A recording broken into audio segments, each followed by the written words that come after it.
happening? It's Dark Knight Radio. I'm Dark Knight, of course. And this video, I want to talk about something I haven't talked about yet on this channel.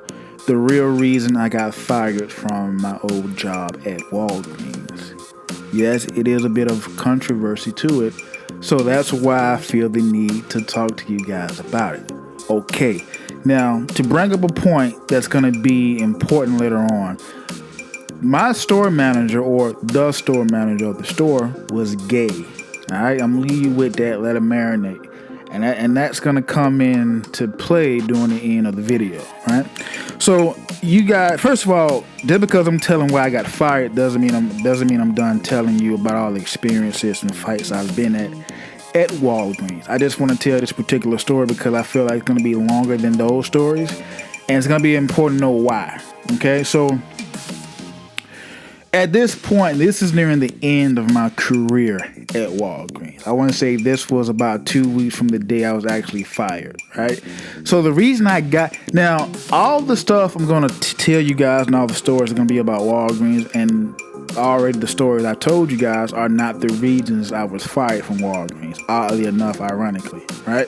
So this will happen. So one day, first of all, let me paint the. I told you about one of my cashiers named Chevin.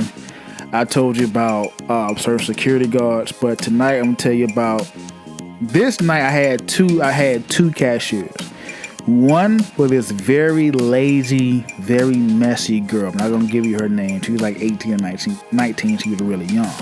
I didn't like young girls working on the shift with me overnight for a myriad of reasons.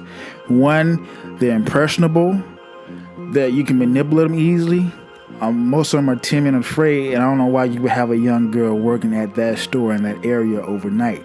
And I'm always in the back doing something, so I can't really come to their aid, really, and security was, non-existent and really didn't want to do their jobs, right? Okay. And I also had Chevin. Chevin was cool. Chevin was a hard worker. He was a good worker. He was great with the customer, but Chevin wasn't all there. I don't want to beguile him or make fun of him, but Chevin wasn't all that mentally. But he was a good person, good heart. I'll just leave it at that, okay? It was rare you saw Chevin mad, but he was so nice, you knew when he did get mad, it was going to be big, right? So this night was, I want to say, a regular night, okay? And it was around 4, 3, 5 o'clock. I want to say maybe 2 or 3 o'clock in the morning, right? So we used to have a lot of prostitutes and a lot of trannies come in the store and steal makeup, steal tampons, stuff you didn't think they would need, but they was getting money. Like dudes were out here buying these tranny prostitutes around the store. So they used to come in and try to steal makeup. These trannies, God forgive me, look like ashy rocks. They were all dark skinned. They were all like skinny and muscular. And they were like ashy. They just look like bricks. They look like, I don't know. It was just something about them, right? And they used to try to come in the store and steal. So on this particular night, I'm in the back. Me as a manager, I had to take care of the back all the time. I had to stock, get ready for the truck, scan outs or whatever. So I'm in the back, right? And I'm on the phone actually talking to my brother while I'm doing some work. All I hear is fumbling, bumbling, loud screaming, noises. And I'm like, hold on, bro. So I run up to the front and I see the security guard in front. Now notice I just told you that the initial part of the confrontation, I was nowhere around, right? So I run up to the front and I see the security guard standing in front of the door with his fist ball like he getting ready to cock a Mike Tyson overhand right. And I see a tranny with his hands in his face, throwing his hands up like he, not she, we don't do this on this channel, like he's about to fight. And I see Chevin scream. I never saw Chevin mad. Mother, drop it, if I kill you, I kill. I'm like, what do you do to Chevin? And I see the little lazy girl over there laughing, being messy, even taking pictures and putting it on video, right? Now, I'm always ready and on go. By the stories I told you, you should already know why I was that way. I take my jacket off, I pull my pants up, and I'm walking around trying to see what's going on, right? I'm like, what's going on? What's the deal? And so my security guard is telling me I'm not going to let this nigga out the store because he got something in his purse. And everybody there saw him put it in his purse, right? And the security guard locked the door, not me. I wasn't even up there for to start it. So about 20-30 minutes has passed, and security guard is not even letting me unlock the door. But I also too want to get whatever it was in the trainee's purse out the purse, because it's not that I was just pro Walgreens and I was trying to defend it. I wanted to send a message that when you come overnight on my shift, my week, or anybody, you're not gonna come in here and do what you want to do while I'm working hard, for the customers overnight, missing sleep and all this, and nobody was gonna come do what they wanted to do while I was working. That was the message I was trying to send, right? So I go in the office to check the camera to see what happened, what's going on, and I did see the trainee put some in his purse, right? So I called my manager. I called him up, the gay manager. I was like, yeah, somebody in here, they stole something, blah blah blah. What do you want me to do? He got the door locked. He told me, okay, because of lawsuit purposes, you have to open the door because it'll look like we kidnapping the trainee, is what he said. I said, okay, bet. So I go to the front and say, okay, the manager told me to open the door. You got to open the door. The security guard wouldn't let me open the door, and he wanted, at this point, to really fight the train. They was going back and forth. So after about 10 to 15 minutes, he opens the door, right? Okay. Now, fast forward to the next day or the next 2 days. Let me tell you how crazy stuff happens, right? So it's me, and it's the lazy, messy young girl I told you about who was in the store with the trainee, right? It was just me and her, and I had another security guard, not the same guy, another one there working, right? So I'm in the back working as usual, as always, right? So I happen to go up to the front for something, and I see her is over. Now, I tell people, when I was the manager overnight, I like people to stay alert, stay up, stay working, because you don't know what was going to happen in that area, right? So I get to the front, and I already had told her and gave her a task to do. I get anybody who works with me know I have clear jobs of what to do, what not to do. You know what you're supposed to do. So you can never say, oh, he didn't tell me to do this. I was confused. I didn't know what I needed to do. That's lies, right? So I get to the front, and what she was supposed to be doing, she wasn't doing. As a matter of fact, she was sitting down on her phone, texting right in front of the security guard, right? And the security guard knew how I like the store to be ran, right? So I said, you know what? Go home. You lazy. You a liar. You told me you was up here doing something. You're not. You're sneaky. Just go home. I'll finish. I'll just work by myself. You want something done? You gotta do it yourself, right? She gets mad. She says some words, and she goes home, right? So that morning, well, it was already morning. So I want to say around 7:30, 8 o'clock, when the store manager gets in, she brings her mother, father, and little brother to the store to get me, right? It's crazy. So her mother comes up in an all red 80s jumpsuit, right, with some Adidas on, but the jumpsuit wasn't Adidas. Spoiler alert. She comes up there and she's screaming. Now remember, in the mornings when we had the most white people, they get their little boost, Starbucks, caffeine shots and whatever. And because we had a lot of corporate buildings down Midtown, right? In front of all these white customers, her mother is going around saying, we need to get this nigga fired. You losing your job today? And she's talking to her daughter saying, they told you this nigga was crazy. I don't know why you want to work overnight. They told you how he was and blah, blah, blah, blah, blah. And so I'm trying to call my store manager and tell him what I got up there. But at this point, he wasn't really feeling me. I'm going to tell you about that later. So she's going around all these white folks, and white people asking me for help, but I'm on the phone trying to deal with my manager and telling him the current situation. So they keep asking me, I need this, I need that. And I'm trying to say, ma'am, just give me 1 second. I promise I'll be right with you. Ask the cashier if we need something in a hurry.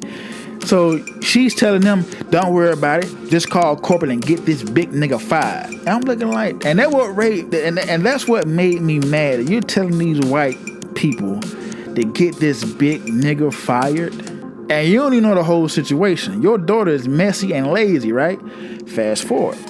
So my brother, I had called my brother. He was up in the store, but they didn't know he was my brother. So he was like on a covert mission. He was buying something, and they was talking to me where he was at, up in the by the cash registers, and they didn't know he was my brother. And they was saying all type of stuff. He came back and told me, right? So the manager gets in, the gay manager, right? And he used to love to get real emotional and start screaming and shouting and all this. He was gay. Not saying all gay people are like that. I'm not trying to say that. So we get in the back of the office, and they're in one office, we're in another office. And they're in the main office with cover around this girl and coffee, rubbing her shoulder, saying, he'll never do it to you again. Like I just raped this girl or something. Don't worry about it. We're going to handle him and blah, blah, blah, blah, blah. So I get to the back and I'm saying, he said, what happened? You know, that's a young girl. Everybody who worked with you overnight always got a problem with you. Your attitude, you're not going to make it to 30. You got a bad attitude. I said, look, sir. She was lying, she was slacking, she was lazy, she was up there texting. Y'all know how I am about my overnight shift. It's just me. Her being lazy, you know, it takes us out of the realm of being safe, because if they see her slacking up there in the front and the security slacking, they think they can come in here and pull a fast one on us. I'm trying to prevent that. What I'm doing is for the betterment of the store. Ain't nobody else fighting. Don't nobody else care about their job but me, seemingly.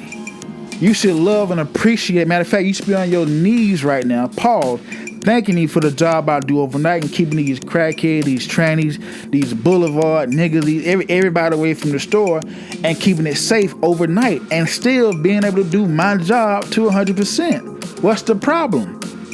Oh, well, yo, it's your attitude. The only person you don't have a problem with is Chevin, and he retarded. What he said, not my words. It's the store manager's word. He said the only dude that don't complain about you overnight is retarded guy, Chevin.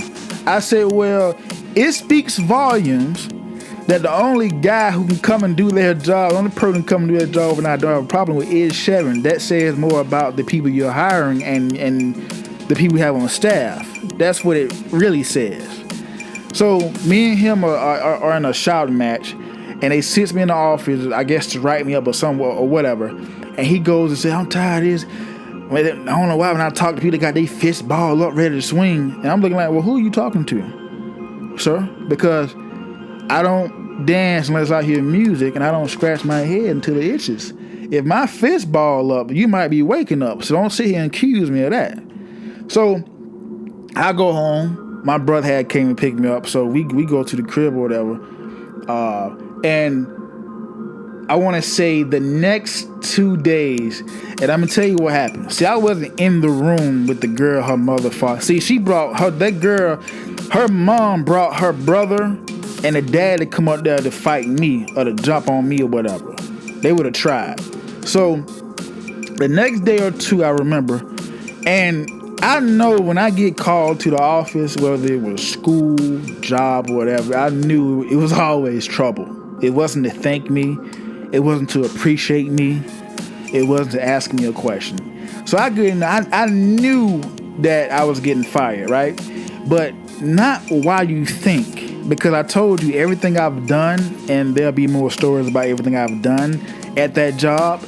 And for me to get fired for something I didn't do, that was the irony of it, right? So I'm in the office and they looking at the tape of me of when a security guard now locked the tranny in the store.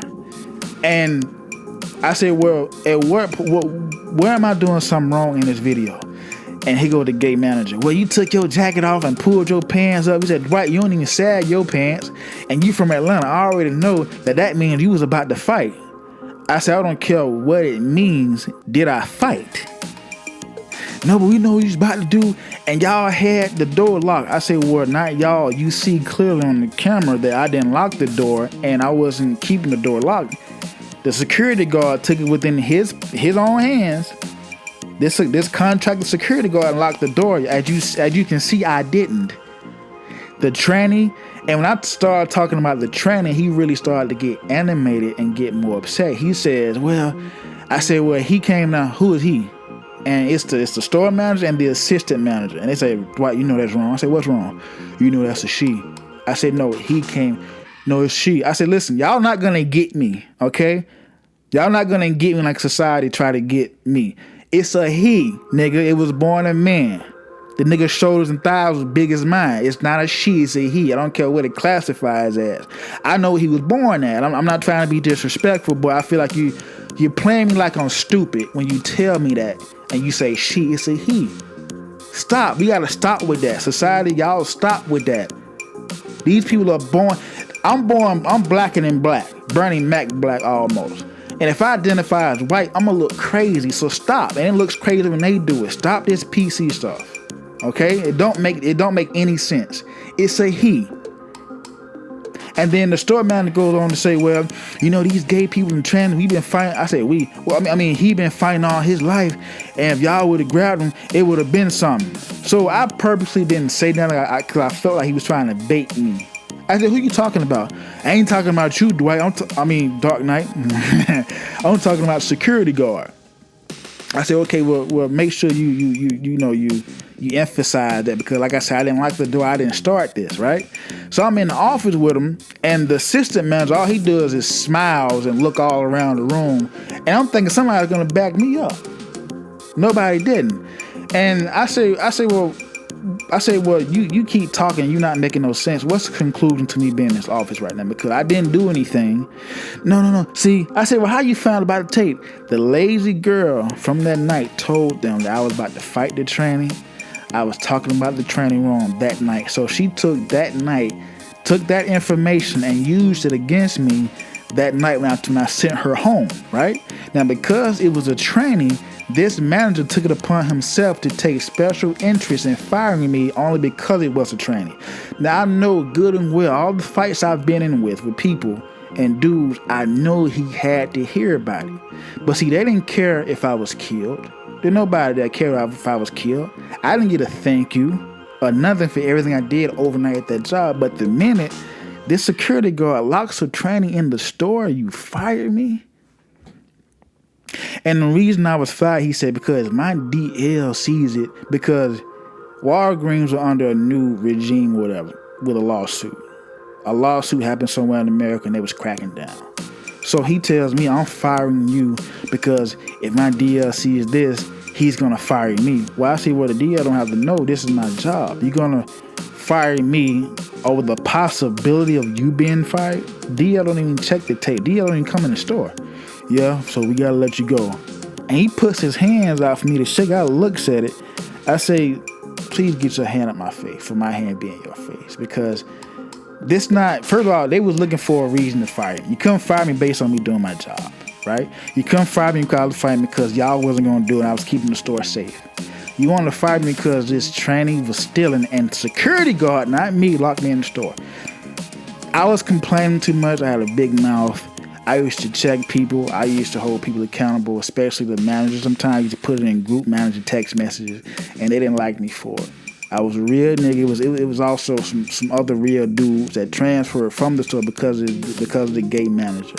I'm not saying him being gay made him a bad person. I'm saying this gay dude was a bad person. I don't think that. And that's the real reason I was fired from Walgreens. I was getting too big. People, it was new hires coming, and I think that I was a store manager because I communicated better, I did my job better, and I had better leadership skills. The store manager of Walgreens and all that was the worst manager I've ever seen in my life. Ever. And as soon as I left, he was transferred, a kick from the store because he was incompetent. Very incompetent. And that's the real reason I was fired from Walgreens, man. I can't, man. Telling this story got me hyped again, man. Got me tight again, actually. You guys post in the comments how you feel about this story. Subscribe to your boy. You guys be good. Be safe.